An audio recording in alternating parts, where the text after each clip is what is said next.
Hi everyone, welcome back to our channel TechQuest. I'm back with a new video on how you can transfer cryptos from PayPal to Coinbase account. I'll be showing you step-by-step procedure. All you have to do is watch this video till the end and follow the instructions as guided. First thing first, you have to log into your PayPal account, and once you're logged into your account, you have to tap on cryptos in the top left, and in case if you're not able to see your crypto, then you have to tap on finances, which is right at the bottom. Next interface, you have to select the crypto that you want to transfer, and as you select your crypto, next interface you'll have the detail. So what you need to do is you have to tap on sell in the bottom right corner of your screen.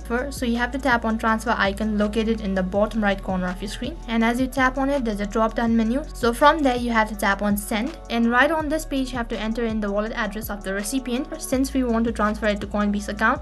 So then you have to log in into your Coinbase account, and as you're logged into your Coinbase account, you have to tap on receive in the top right, and as you do that, select the crypto that you want to receive, and as you tap on it, there you have your wallet address. So then you have to copy it, and once you're done copying it, once again you have to log in into your PayPal account, and right on this page you have to paste your wallet address, and after you're done entering the wallet address, you have to enter the amount of crypto that you want to transfer. So once you're done entering the amount, tap on next. For security purpose, you have to verify your identity, so for that tap on next. So then a verification code will be sent through an email or an SMS that is linked to a PayPal account, and once you're done entering it, tap on continue. After that, on this page you have to double check all of the information, and if you're sure about it, tap on send now, and you have to wait patiently until you get notified. So that is how you can transfer cryptos from PayPal to Coinbase account. So that is all for this video. I hope the video was helpful. Make sure to like, share and subscribe to our channel. Thank you for watching.